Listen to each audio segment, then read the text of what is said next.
Assalamualaikum Garuda fans, lagi dan lagi kabar heboh kembali terjadi. Kasus penghinaan ke pemain timnas Indonesia Beckham Putra berbuntut panjang, bobotoh lapor polisi. Hayo, tahu rasakan kalian? Simak fakta lengkapnya di sini. Dunia sepak bola Asia kembali dibikin geram dengan paradigma dan propaganda timnas Indonesia perang di Timur Tengah. Mungkin biasa saja, tapi setelah mendengar faktanya, kamu bakal tercengang. Wah, beban neraka menanti timnas Indonesia. Kontroversi timnas Qatar saat jadi tuan rumah, timnas Indonesia pernah jadi korban. Akankah timnas Indonesia tenggelam dalam tekanan atau menciptakan sejarah baru? Simak ulasannya berikut ini. Alhamdulillah berkah luar biasa menghampiri timnas Indonesia. 4 pemain timnas senior yang bisa perkuat Indonesia di Piala AFF U32 2025.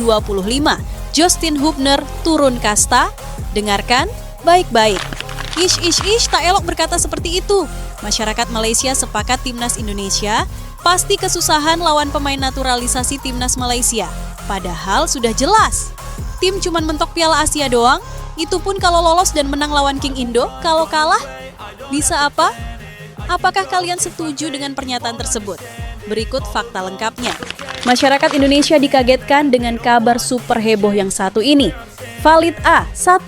Pemain keturunan 29,55 juta eligible bela timnas Indonesia jadi tambahan di round 4. Siapakah dia sebenarnya? Jangan lewatkan bocoran eksklusifnya. Garuda fans harus tahu ini. Bahkan dunia sepak bola pun juga harus tahu ini. Kabar mengejutkan. Masuk radar timnas Cina, Shin Tae-yong perlu belajar dari pengalaman dipecat sebagai pelatih timnas Indonesia. Mending mah, pecat Kluivert ganti Shin Tae-yong sih. Apa kalian setuju dengan Mimin? Tulis di kolom komentar ya.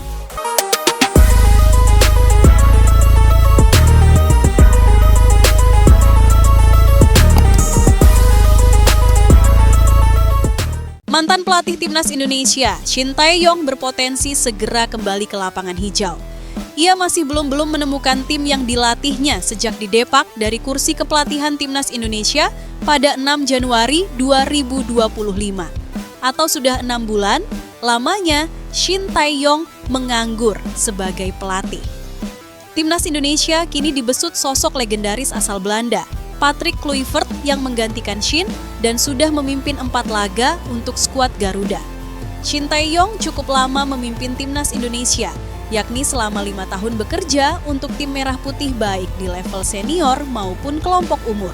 Bersama timnas Indonesia senior, ia memimpin 57 pertandingan dengan hasil 26 kemenangan, 14 kali imbang, dan 17 kekalahan. Banyak berhembus kabar bahwa Shin Tae-yong akan kembali melatih, termasuk tim nasional sepak bola Cina yang baru saja memberhentikan Branko Ivanovic pasca kegagalan ke putaran final Piala Dunia 2026. Timnas Cina babak belur di ronde ketiga kualifikasi Piala Dunia 2026. Timnas sepak bola Cina tengah mencari pelatih baru untuk mengisi kekosongan posisi yang ditinggalkan oleh Branko Ivanovic.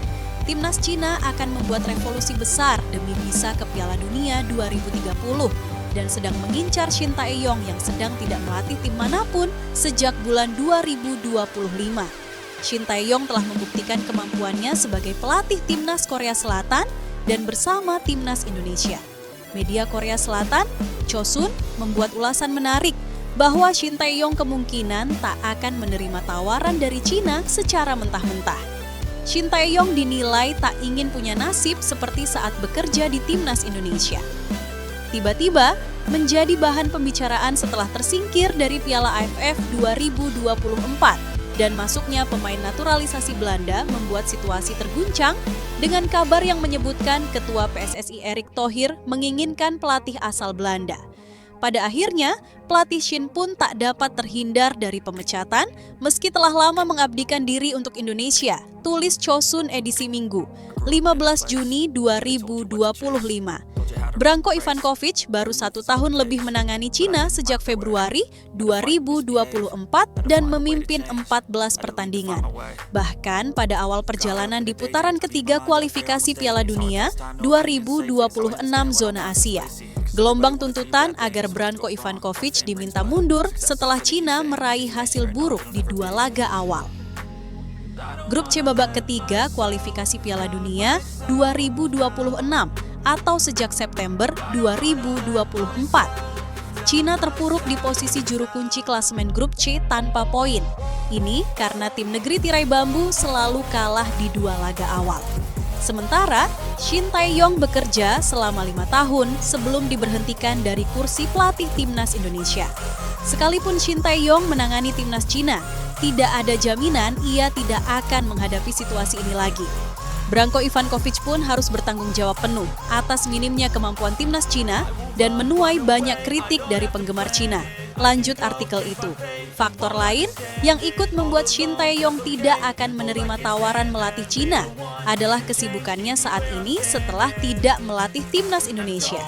Saat ini, Shin Tae-yong menjabat sebagai Wakil Presiden Asosiasi Sepak Bola Korea Selatan, KFA, dengan fokus pada dukungan tim nasional dan hubungan eksternal, termasuk kerjasama dengan negara-negara lain di Asia dan dunia. Selain itu, ia juga ditunjuk sebagai General Manager paruh waktu untuk Seongnam FC, klub yang pernah dibelanya sebagai pemain. Ia menjadi penasihat strategis bagi pelatih kepala Seongnam FC, membantu manajemen tim dan arah pengembangan klub secara keseluruhan, meskipun tidak terlibat langsung dalam pelatihan.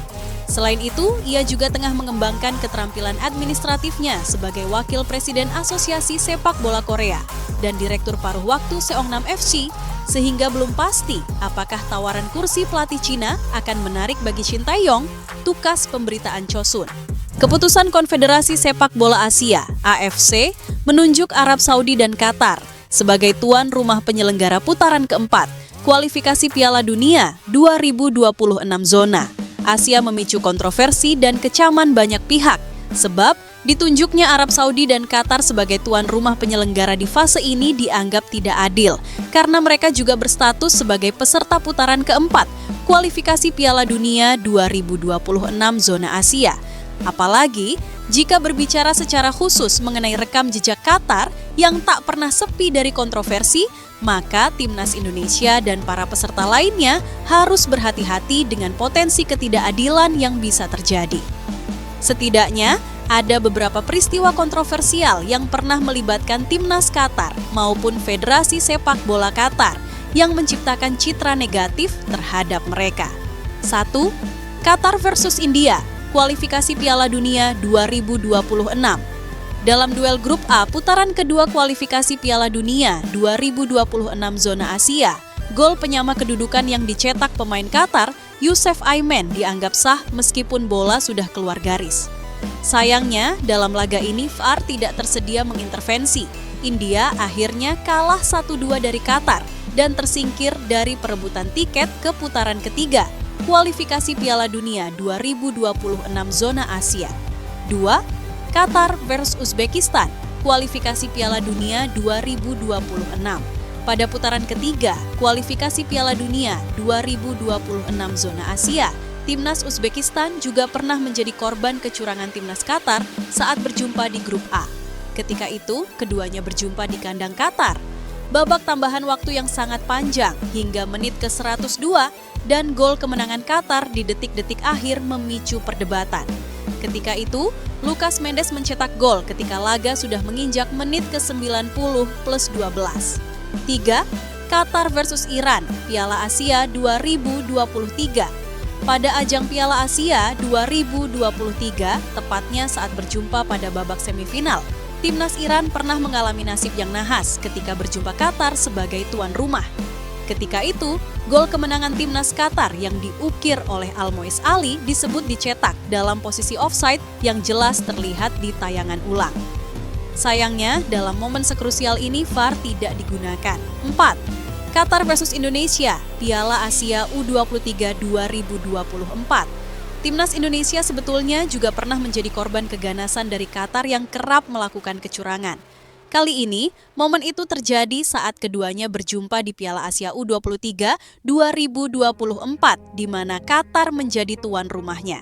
Timnas Indonesia U23 mengalami banyak kejanggalan, termasuk bus pemain yang diputar-putar, penalti kontroversial untuk Qatar, kartu merah cepat untuk pemain Indonesia, dan pelanggaran yang diabaikan. Itulah sederet kontroversi yang pernah melibatkan timnas Qatar maupun Federasi Sepak Bola Qatar dalam berbagai ajang internasional, khususnya saat mereka bertindak sebagai tuan rumah. Pola kejadian yang berulang ini tentu tidak bisa dipandang sebelah mata, terlebih ketika Qatar kembali dipercaya menjadi tuan rumah putaran keempat kualifikasi Piala Dunia 2026 zona Asia. Bagi timnas Indonesia, ini harus menjadi alarm serius.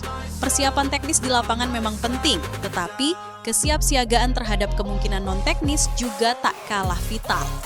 Mulai dari menjaga mental pemain, menyiapkan strategi menghadapi tekanan wasit, hingga memperkuat posisi diplomatik di level federasi, semuanya harus diperhitungkan secara matang.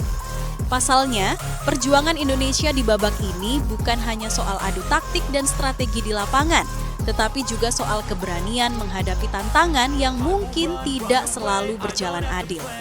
Dengan bekal semangat dan pengalaman yang sudah ditempa sejauh ini, skuad Garuda wajib tetap fokus dan tak gentar menghadapi atmosfer pertandingan yang bisa jadi tidak netral.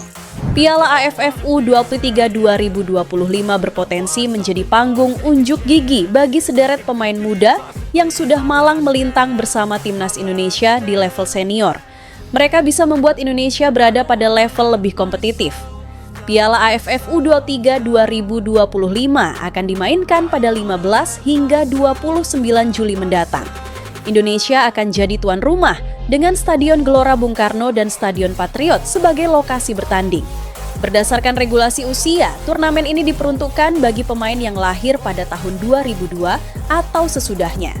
Menariknya, timnas Indonesia memiliki beberapa nama yang sudah punya jam terbang internasional bersama skuad senior. Namun secara usia masih bisa bermain di Piala AFF U23. Para pemain senior itu bisa membantu Garuda Muda untuk meraih gelar di kandang sendiri. Berikut ini 4 pemain timnas Indonesia yang bisa membela Garuda Muda di ajang Piala AFF U23 2025. 1. Rafael Struijk, 22 tahun. Rafael Struijk menjadi salah satu aset penting bagi timnas Indonesia dalam 2 tahun terakhir.